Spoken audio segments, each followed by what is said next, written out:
নমস্কাৰ সাকসেছ আসাম নামৰ ইউটিউব চেনেলটোলৈ আপোনালোক সকলোকে পুনৰবাৰ স্বাগতম জনাইছো। অসম চৰকাৰৰ চাকৰি পুনৰ অংগনবাড়ী কৰ্মী আৰু সহায়িকাৰ পদ মুকলি কৰি দিলে নতুনকৈ।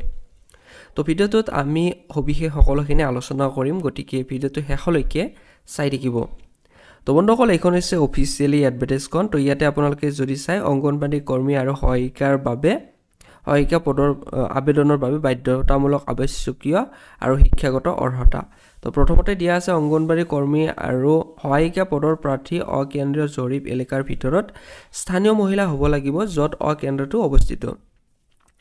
তো নেক্সট পইণ্টটো লিখিছে অংগনবাড়ী কৰ্মী আৰু সহায়িকা পদৰ বাবে 1/1/2024 চনত বয়স 18 পৰা 44 বছৰৰ ভিতৰত হ'ব লাগিব। ঠিক আছে, তো 18 পৰা 44 বছৰৰ ভিতৰত হ'ব লাগিব আপোনালোকৰ বয়সটো 2024 চনৰ 1 জানুৱাৰী ভিতৰত।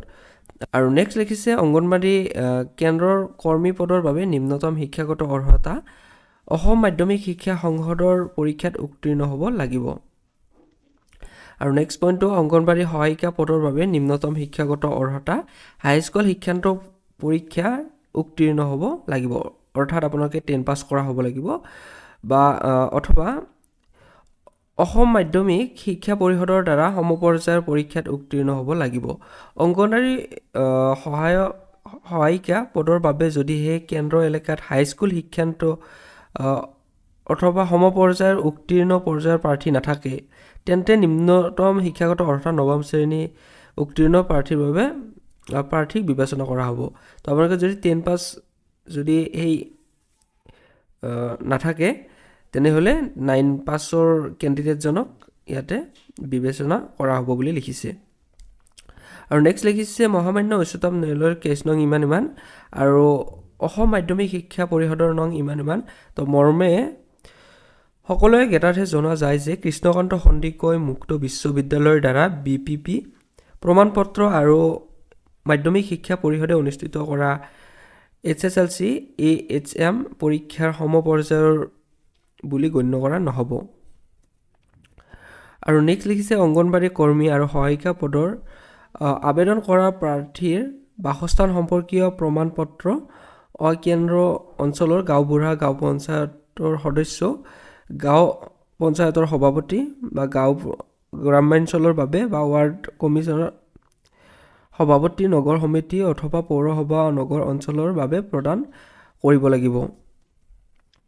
আৰু নেক্সট লিখিছে অংগনবাড়ী কৰ্মী আৰু সহায়িকা পদৰ বাবে HSLC বা HSLC উত্তীৰ্ণ হোৱা পৰীক্ষাত পোৱা নম্বৰ মেধাৰ ভিত্তিত বিবেচনা কৰা হ'ব। তো আপোনালোকে হায়াৰ ছেকেণ্ডাৰী বা 10 পাছৰ মেধাৰ ভিত্তিত যিখিনি নম্বৰ পাইছে আপোনালোকক বিবেচনা কৰা হ'ব। অংগনবাড়ী কৰ্মী আৰু সহায়িকা পদৰ সহায়িকা অৱসৰৰ বয়স, ঠিক আছে, অৱসৰৰ বয়স লিখিছে 60 বছৰ হ'ব লাগিব আৰু 60 বছৰ হোৱাৰ লগে লগে উক্ত পদৰ পৰা অব্যাহতি দিয়া হ'ব। ঠিক আছে, যিটো আমি ৰিটায়াৰমেণ্ট বুলি কওঁ।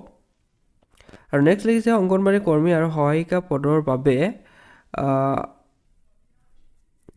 আবেদন কৰা প্ৰাৰ্থীয়ে অসম চৰকাৰৰ স্বীকৃতিপ্ৰাপ্ত চিকিৎসকৰ দ্বাৰা সুস্থ শাৰীৰিক মানসিক স্বাস্থ্য সম্পৰ্কে প্ৰপত্ৰ দাখিল কৰিব লাগিব।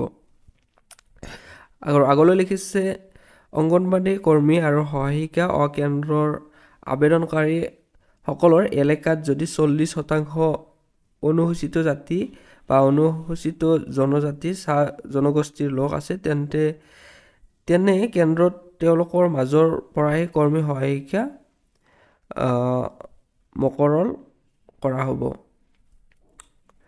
আৰু ইয়াতে আপোনালোকক কিছুমান ক্ৰাইটেৰিয়া দিয়া আছে। আবেদনকাৰীয়ে আবেদন কৰাৰ প্ৰপত্ৰৰ লগতে উল্লেখ কৰা প্ৰমাণপত্ৰসমূহৰ ওপৰত উল্লেখ কৰা প্ৰয়োজনীয় স্বাক্ষৰিত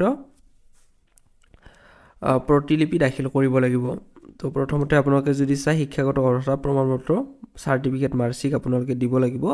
নেক্সট আপোনাৰ আবেদনকাৰীয়ে আবেদন কৰাৰ সময়ত বাস কৰি থকা অঞ্চলৰ প্ৰমাণপত্ৰ, তাৰপিছত আবেদনকাৰীৰ বয়সৰ প্ৰমাণপত্ৰ, চৰকাৰী চিকিৎসালয়ৰ স্বাস্থ্য সম্পৰ্কীয় প্ৰমাণপত্ৰ, জাতিগত প্ৰমাণপত্ৰ, আধাৰ কাৰ্ডৰ ফটোষ্টেট কপি আৰু আবেদন প্ৰপত্ৰৰ লগতে সংলগ্ন কৰি দিয়াৰ প্ৰমাণ পত্ৰসমূহৰ স্বাক্ষৰিত তালিকা গাঁঠি দিব লাগিব ঠিক আছে আৰু ইয়াতে আপোনালোকক কি কি কাৰণে বাতিল কৰিব তো ইয়াতে সেইখিনি লিখা আছে তলত দিয়া কাৰণসমূহৰ বাবে কোনো আবেদনকাৰীয়ে প্ৰাৰ্থিত্ব বাতিল কৰা হ'ব পাৰে তো এইখিনি চাই ল'ব আপোনালোকে আৰু আপোনালোকে কোনটো কেন্দ্ৰত কিমানটা ক'ত খালী আছে কি পদ খালী আছে সকলোখিনি উল্লেখ আছে তো আপোনালোকে ইয়াতে চাব পাৰে সকলোখিনি উল্লেখ আছে ঠিক আছে আৰু নেক্সট যদি আমি ইয়াতে চাওঁ টোটেল কেন্দ্ৰ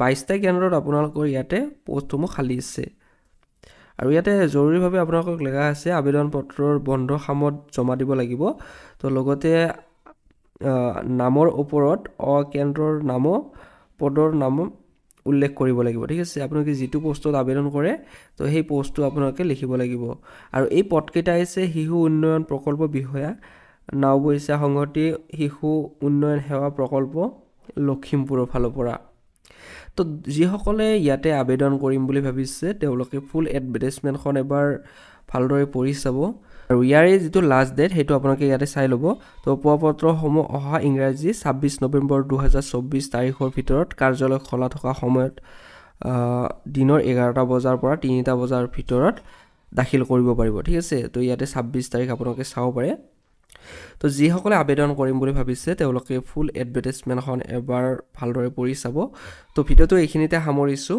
ধন্যবাদ